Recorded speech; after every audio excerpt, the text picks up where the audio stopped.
to get started in a few minutes. The new teaching tool I want to introduce you to today is called Nearpod. Has anyone used it? Awesome. Okay, we have one person, one expert, so you can tell me how well I do. So you can do it on your phone. You can download the Nearpod app, or you can do it on your laptop.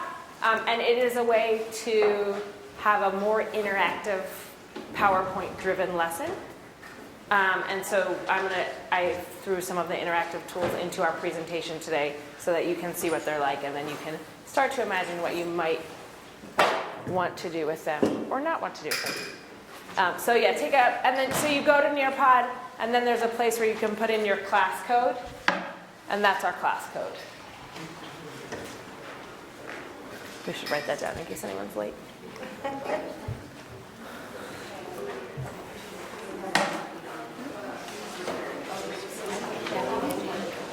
JHGEL.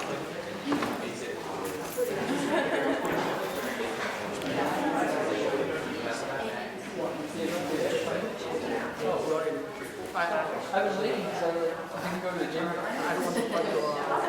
That's all I do. Sorry,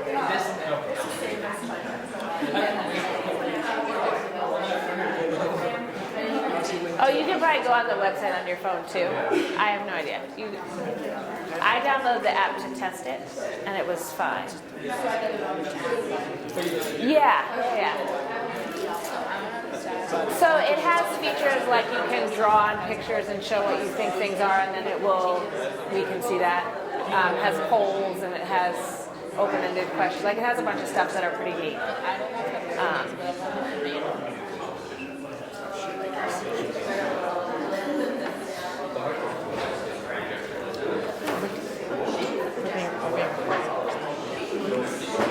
We are being recorded. You can hear.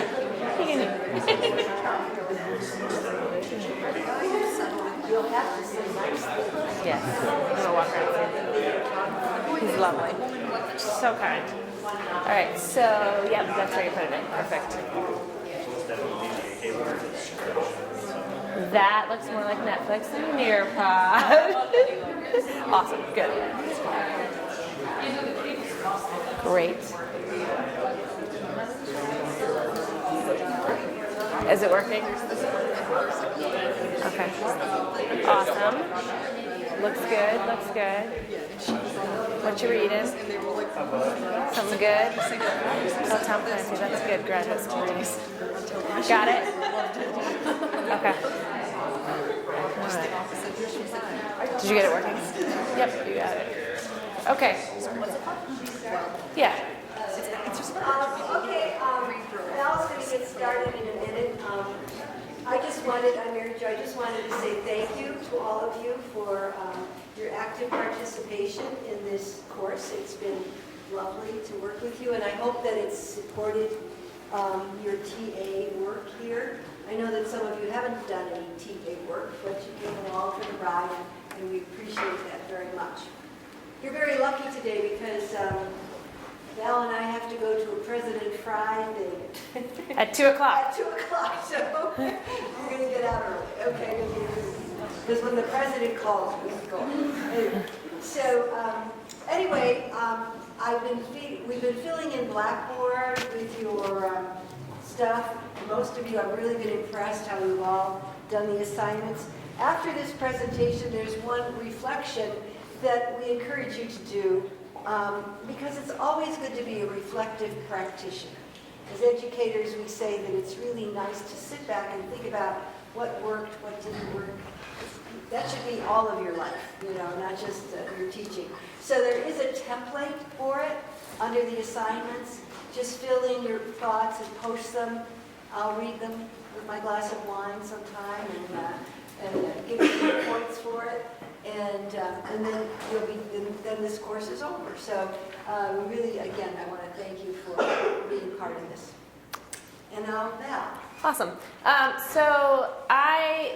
This lesson is kind of like another demo of a teaching tool that might be useful for you with some, little strategies in the middle for how to use it.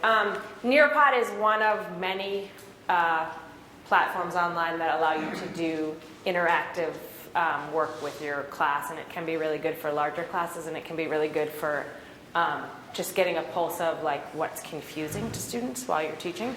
So there's a polling feature, there's a drawing feature, there's a matching feature. I'm going to show you some of them. I've sort of put them in this PowerPoint so we can play with them. I think that you are going to see the teacher view of this, but I'm not sure what's going to happen when we do this. So there's some things that are on the teacher view that you won't see on your view, and so paying attention to that will help you think about what you can do with this software. So there's nothing interactive on this slide.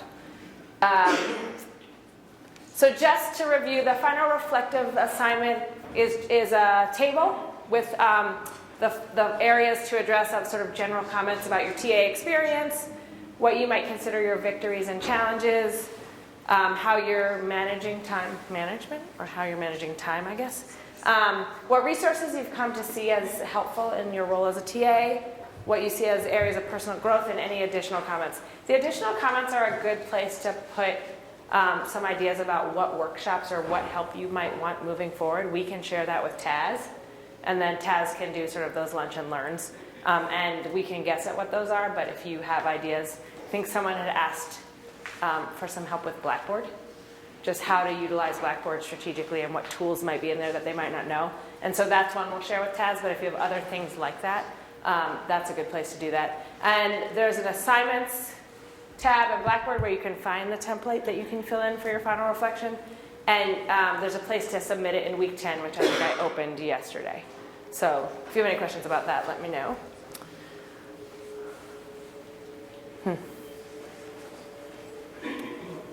Okay, so last time we talked about higher order thinking skills and lower order thinking skills, and we had this diagram of lots to hots, sort of cognitive load of the kinds of questions you might ask, moving from remembering, which is not really a higher order thinking skill, to creating, which is a higher order thinking skill. And so our first interactive activity is going to be, it should be on your phone now. Do you see it? Or on your computer? Okay, so my view, I have to start the activity, sorry. Let me start the activity. So my view will show all of your answers. Your view, you'll just see yours. So I wanted to show you how this works. It has either your name or whatever you put in as your name there, and so we can start to see, just circle whichever ones you've used or haven't used, or just mess around with it. And don't write any bad words. Which ones we use? We haven't used in our TA. Yeah, yeah. You could be honest or lie.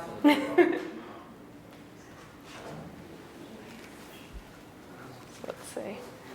So you can start to see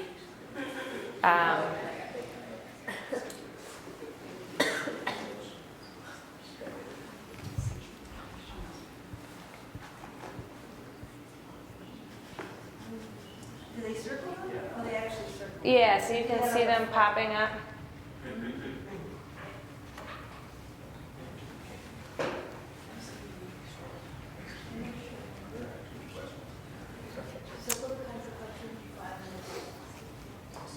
So is it working for everyone?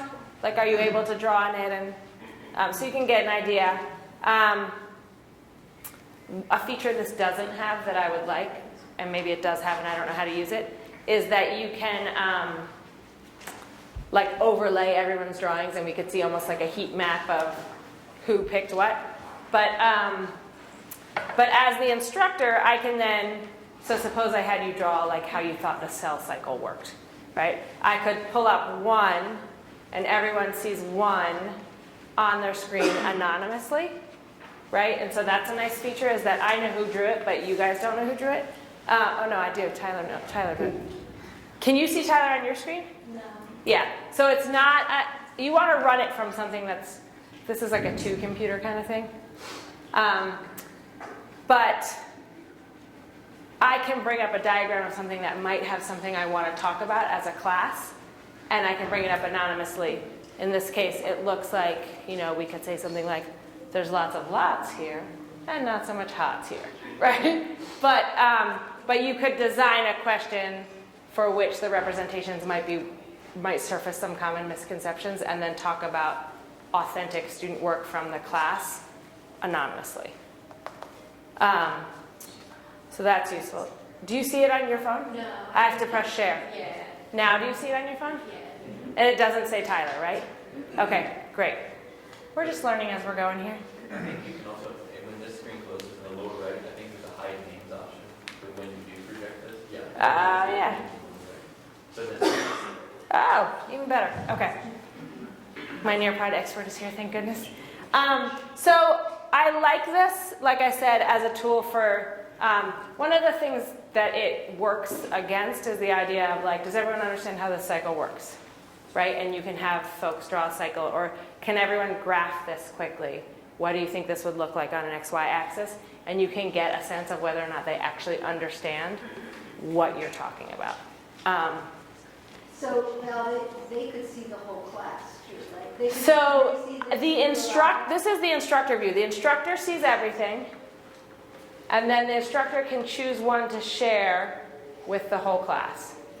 It would be kind of interesting though if the students, if they didn't see the names. Yeah, so you could do the instructor view. You know, I'm not the only one who's floundering here, or got it right, or got it wrong. Yeah. Or this is where I stand with respect to the rest of the class. I think this show student names thing is relatively new, because I think I used this like 2 years ago. Haven't used this a lot. And I think that the instructor view is problematic because you could see the names, so hiding the names is a big help for exactly that. Any questions? Does this feel like something that might be useful? Great. Okay. So we also wanted to show you a quick video just about active learning. So we've been talking about active learning. Active learning is the kinds of learnings that can help more students be more engaged and have more interest in continuing in a particular field. So that's a helpful thing to think about. So question, I set this up. On your screen, can you press play on it or not? Okay, so that I set up wrong. But knowing that I'd probably set it up wrong, I have it right here. So I'm, just as a, hold on before this starts. Just as some context, I made the slides in Google Slides, and then it has a Nearpod add-on right here. And I can then run Nearpod. I can run the slides in Nearpod. So it was easy to create them in Google Slides, which is something I knew how to do. When I tried to create it in Nearpod, it was sort of less user-friendly, so I liked it. Okay, hold on. So just like the background of this, so you know how to do it. Okay, you ready? Can you see it well enough? Should I make it bigger? I think I can. There we go.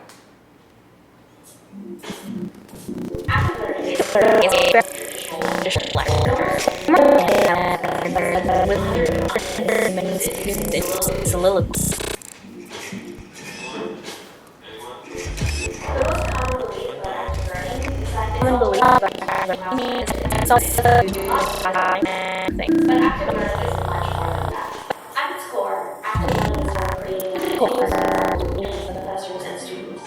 Feedback professors use to understand how well their students have understood and mastered the material. The result, from a professor's perspective, can be less time spent lecturing and more time spent coaching, facilitating, and working concepts to life. Recent research has shown that active learning teaching methods are more effective at learning teaching success than traditional success. In fact, students are 1.5 times more likely to learn in a traditional lecture format classrooms than in active learning classrooms. Students in active learning classrooms outperform students in virtual classrooms by 6 percentage points on exams, which can mean the difference between capacity and ability. And professors who implement active learning see 8% effectiveness for students to participate in class and do their routines, as well as extend. Ultimately, it's better learning outcomes. It's not the goal.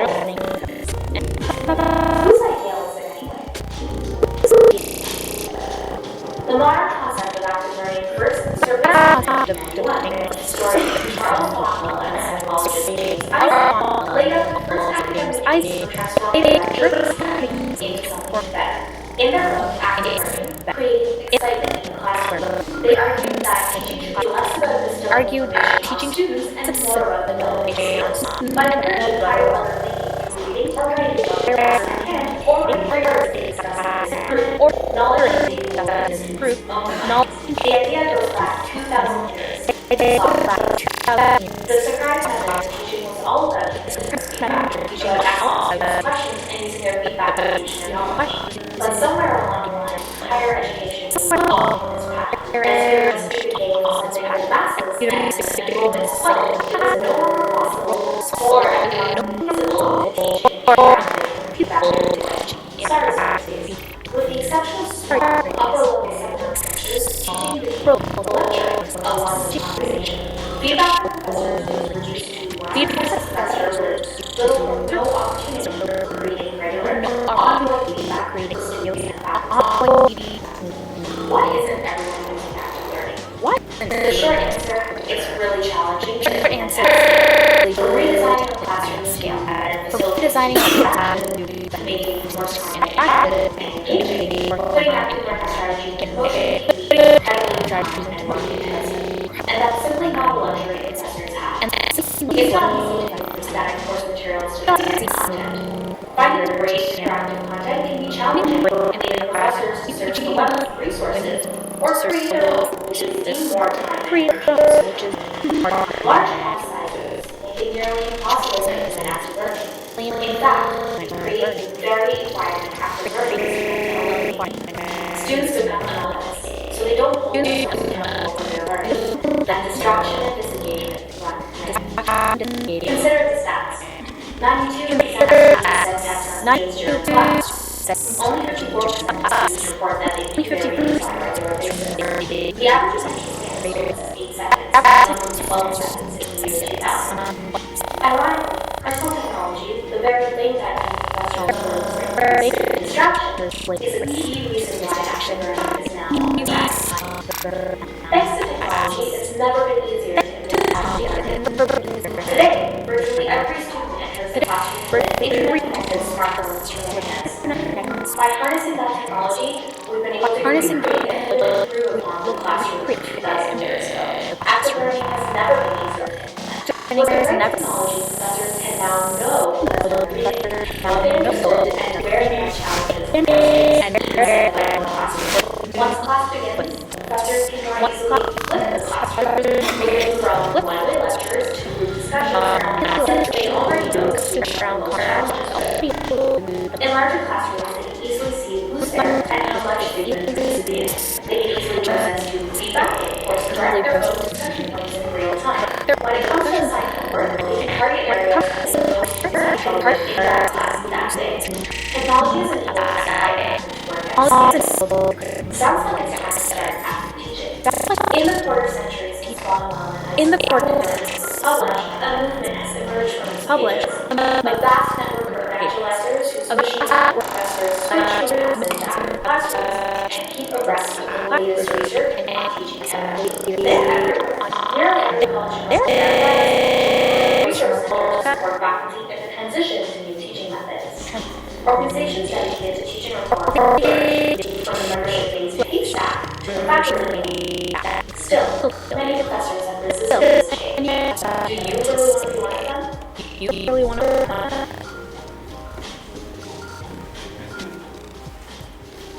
So notice they talked about the Teaching and Learning Center, and that's where Dr. Johanna. Hillman, Yeah. she's runs that, right?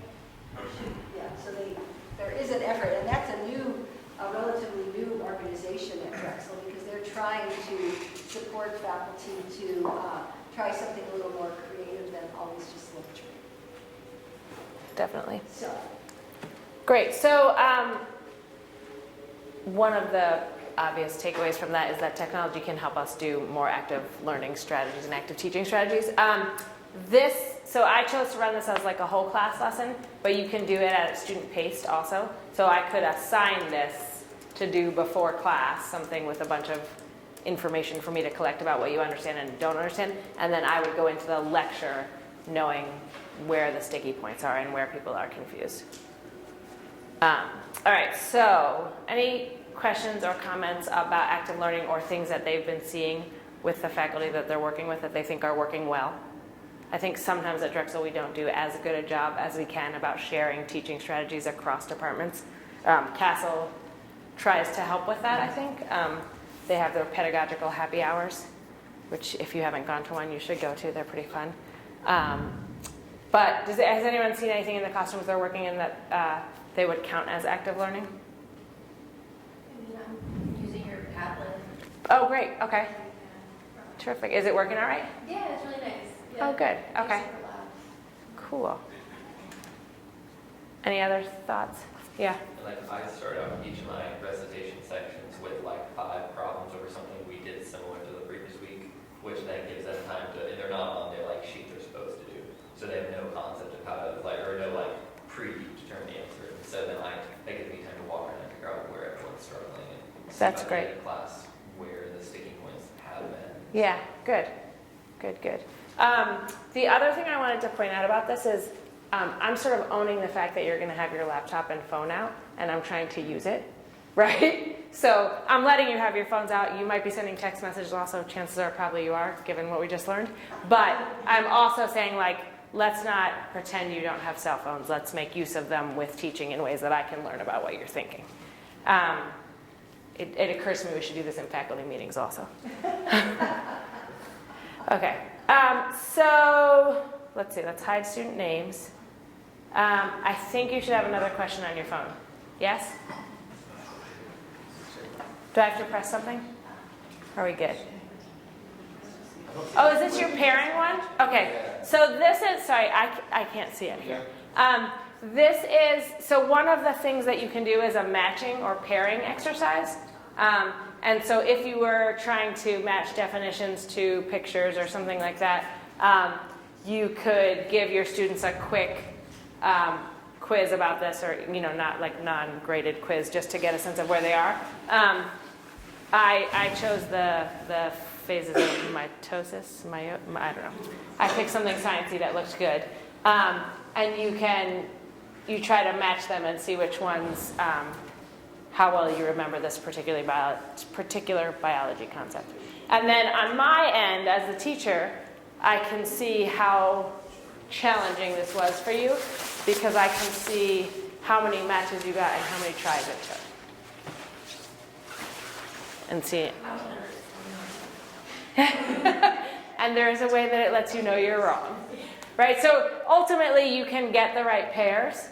It doesn't time you out if you get them wrong, which is sort of nice. But it does also record, I think we probably can figure out who the biology students here are, right? So I thought this was a pretty cool activity, just because lots of times we sort of don't know if they did the reading and know any of the definitions or know the representations. And again, they don't have to generate the representations in this one, but they can use them to make sense of the various phases. Something like this, which is really a lower level, Yeah. just matching knowledge, but it's a good introduction to something. You get their attention, they're doing something interesting, and then it's reminding them what the class is supposed to be about. Yeah, and often we think about the last task as did you get what we taught all day? But sometimes the end of class task can be what we're going to do tomorrow, or next time we meet, and I want a sense of do they remember this from high school or not? Right? And so something like this can help for that. All right. You ready for your next one? I can't remember what's next. I think it's, a poll. Okay. So this says, have you taken a class you think involved active learning? And then I think, oh wait, sorry, don't unshare. Did you take it? Can you take the quiz now? Okay, tell me when. Oh, I can see when you've taken it. Great.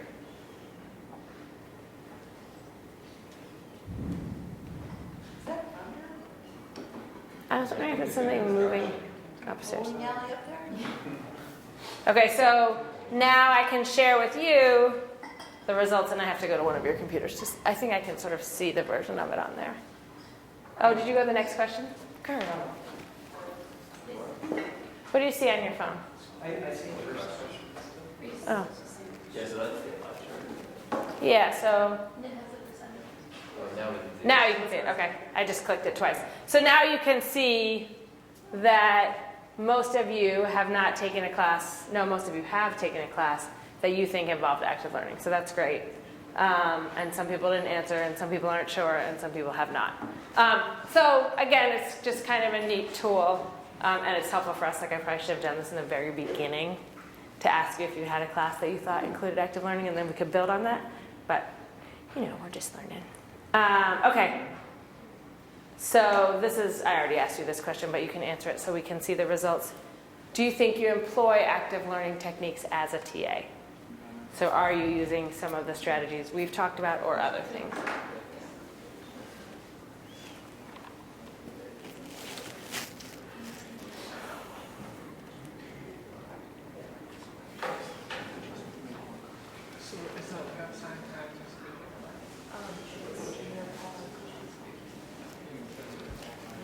All right, so then again, I can share with you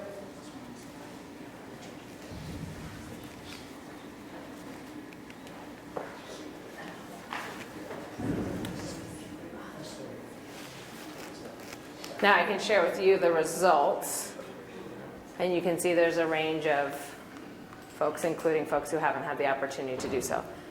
So obviously, like I made some polls that were just what have you done questions, but you could do multiple choice questions, like modeling after exams or things that you might see, or labs or things like that. That might give you just a quick read of where the class is. Often you can see everyone gets it, or there's a range and you really need to talk about it some more, and maybe you can utilize the folks who get it to help with the other folks. All right. I thought they were bowling, and now I think there's airplanes. Oh no, I lost it. Okay. Oh, okay. So this one is kind of like Padlet, but on Nearpod.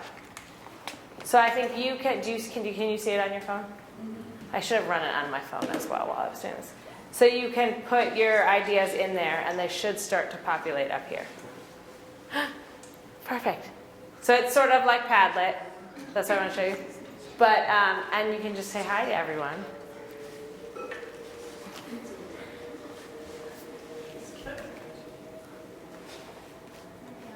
In as many different ways as you can.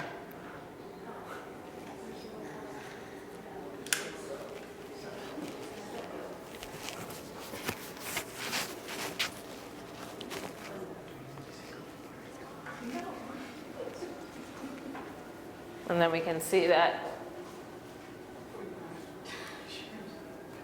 So if you've used Padlet or something like this, you said used it in lab?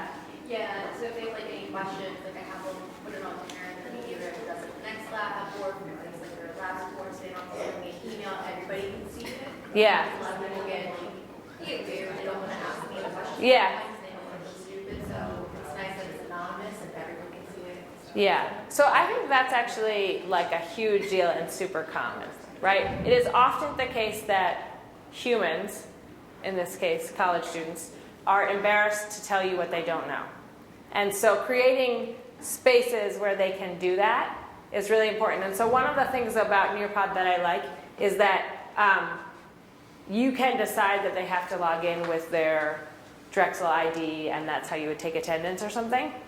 Or you can decide that they can put in whatever they want, and it is anonymous, right? So you can decide how you want to do it, depending on how nervous you think they are to ask questions. And so if it was something like a lab where you felt like they might be pretty nervous about asking questions, and the anonymity helps them feel more comfortable asking a question, then you might want to have them say, you can log in with whatever you want. If you want your name, that's fine. If you don't, that's fine.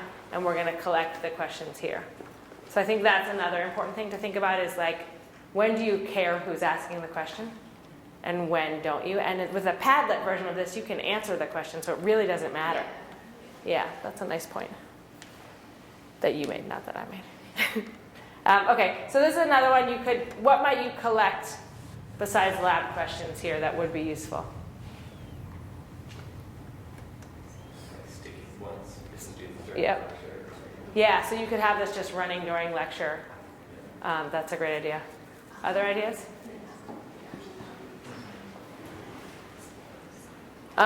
Sometimes there's just like vocabulary that students miss, or like discipline-specific vocabulary that they feel like they should know, right? Like it might not consider it a sticking point, but they keep using this word and I just don't know what it is. So you could have some sort of parking lot for like the terms that you're using comfortably that they don't know how to use. In a class I used to TA, we would ask people to find memes related to whatever we were talking about. Yeah. So I think that might be kind of fun. Yeah, that would be totally fun. Rather than like emailing your Yeah.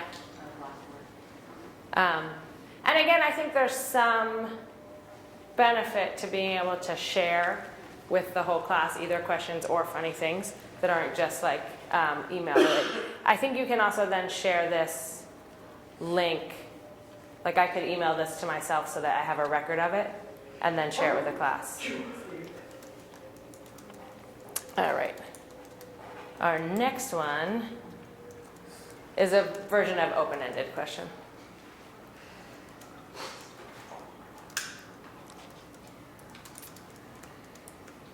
And this one you should try to answer seriously because it will be helpful to Taz.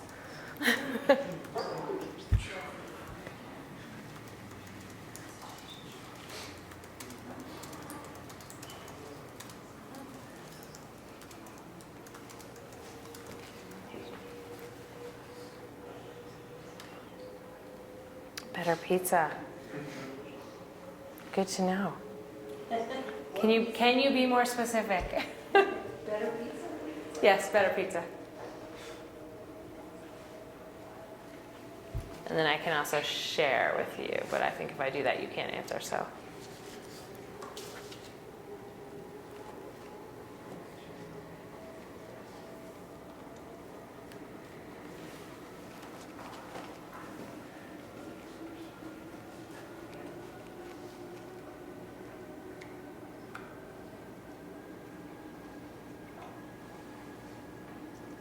This would be like the subject of a workshop.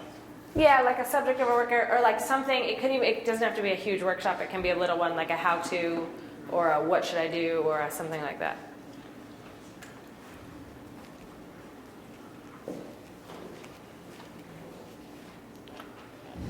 Like, okay, Blackboard's awesome. Pizza's still awesome. Come on. Oh, online TAing, that's great.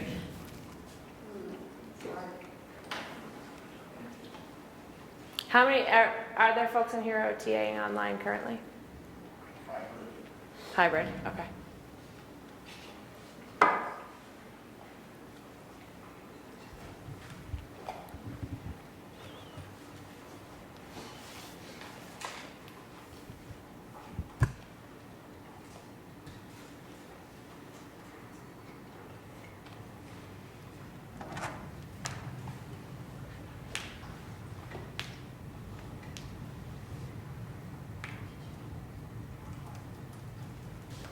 Workshops about making workshops? Yes. So just a question about this app. Yeah.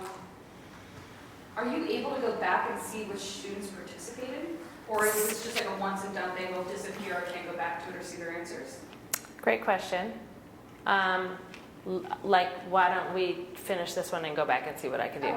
Yeah, I don't actually know the answer. I'm also using the free version, and there's a paid version. I don't know how that one works. I mean, that one has more tools and may have more data collection. I don't know that for sure. But things like what we just did, I could share, but this one doesn't look like I could share it somehow. All right, has everyone shared their grand ideas?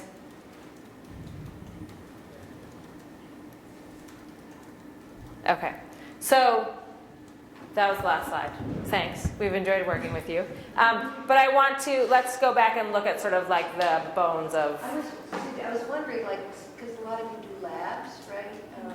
I'm wondering if during the labs, people could share, like, what they're finding or something like that, or getting stuck. That might help you too. Could, but they're really bad with gloves and cell phones. Oh, that's right. That's true. I guess that's a problem. That's a problem. Yeah. That's very funny. That's the only thing. Yeah. So, I could have switched to student view the whole time. Fancy that. See, I'm learning as I go. I thought to test this like as a student with my cell phone last night, but so if you wanted to project, like there's the option here to have both the teacher and student view open, and that might be helpful for that. I should have probably done that. Like I said, I created this in Blackboard, and when I just started with a regular slide, and then I did the add-on for Nearpod. And I had to, if you open Nearpod in the slideshow, this tells me that I'm already running this. I can edit the lesson, and that's where I choose the teaching tool that I want to use for each slide. And then I would save and go to Nearpod. And here, when I go to Nearpod, my lessons show up in here. And then you asked if I could see reports.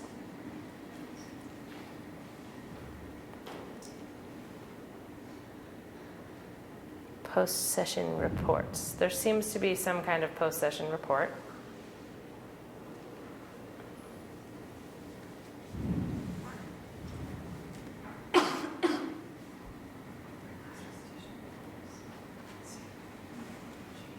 So yes, there is a report. I think it's still generating it. And then could I get the details of those?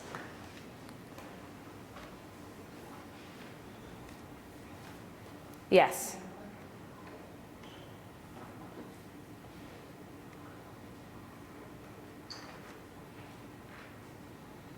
So we can see that. I don't know what time to climb is. So that's sort of the background. It was, like I said, it's pretty user-friendly if you're used to making Google Slides. And it's pretty intuitive because there were things that I just learned how to do that I didn't know how to do before. So does anyone have questions about this or know of other things like this that would be useful to share? So there's this program, or it's an app in the website, it's called Quizzes. Quizzes, okay. And it's like a multiple, so it's really cool because they have like a bank of every high school and college teacher who makes these. So like you have like a bank of questions you can ask, or you can make your own, and they're just multiple choice. So if you're just gauging like coming into a class where students are at, you can do that. Or if you want to do it like in preparation for a lab or something like that, you can make one really quick. And it's really easy to use. It's similar to this. Yeah. Or you can make it with like review game, where like you get a score, so then it'll like show you who won by how quickly and how accurately they answer questions. So That's great. Yeah. Kahoot, I think, is also like that. Yep. So Quizzes and Kahoot. Does anyone know of other ones? Or does anyone work with someone who uses something like this? All right. Lively crew. Yeah, go ahead. You know, it's from our perspective, universities all over the country are asking, what's the future of college education? I assume most of you are going to end up being college professors. How many think they'll be a college professor? Oh, maybe not. Maybe the wrong assumption. Okay. But it's a challenge. Like right now, I'm teaching a class of freshmen here at Drexel, and they are all born in the 2000s. So when you talk to them about 1900 something, they think this is, way far away, long ancient history. So as you are much more digitally proficient than we were. I mean, when I started teaching, the overhead projector was the big hot item. It was like that was how old it was, and the slides and little film strips and all that. But anyway, as the technology changes, the students are more comfortable with it. They want to use it, and we have, as universities, have to adapt to the way children learn or young people learn. And so this is why it's conversations all over. Yeah. Universities are having, how can we do this, We have some universities who are just beginning online learning, and they're afraid of it, because it's not traditional. And I don't think you should be afraid to tell your professors about some of these things, because they probably don't even know it. They're like me, old people, so they don't necessarily know the latest things. You might want to suggest that they do some of that. Yeah. So it's very exciting.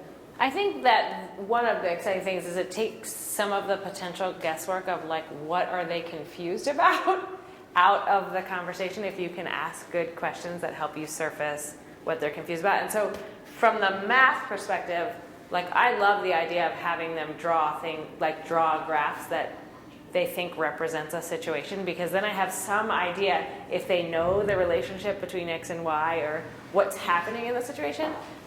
Often we do so much work to prepare them to do it correctly that they don't do any of the thinking. And so when you have an open-ended space where they can draw what they're thinking or represent a particular scientific phenomena with a drawing, you can learn a lot about what they think happens. One of our colleagues, Chris Wright, has done research about I may have told you this already, about what you can learn about kids' scientific understanding by asking them to draw it rather than talk it out. And so I think he did some stuff with a bunch of elementary kids around how does electricity work. And the things that they drew were so fascinating. And they might not have explained it verbally, but as they tried to map it out on the paper, you could see that they thought like the sun went right to their electricity plug, right? Like you saw things that just was like the bigger picture of their understanding. And so this opens, you could obviously do it with paper and pencil, but this opens it up to a different sort of manner of accessing those ideas. All right. I think that's all we got for today. Does anyone have any burning questions about assignments and or teaching strategies? So the whole purpose of this course is to help you, I hope we gave you some valuable information, but it's really also to let you know that there is support here. That if you need help with something going on in your TA environment, because we want it to be a positive experience for you, because you're here to learn your field, but you're also here to learn how to teach, because in your life you're going to teach. So we hope that the framework of the course is valuable. I know it's difficult for us on this end to think about what should we put in a course like this, because some of you aren't even TAing really, like working with students directly, and some of you are really deeply into it. So it's hard to fashion it. But I've really enjoyed working with you. I've enjoyed reading your reflections that you post. It's very, very, very encouraging. So for us older professors to know that there's a lot of good younger professors.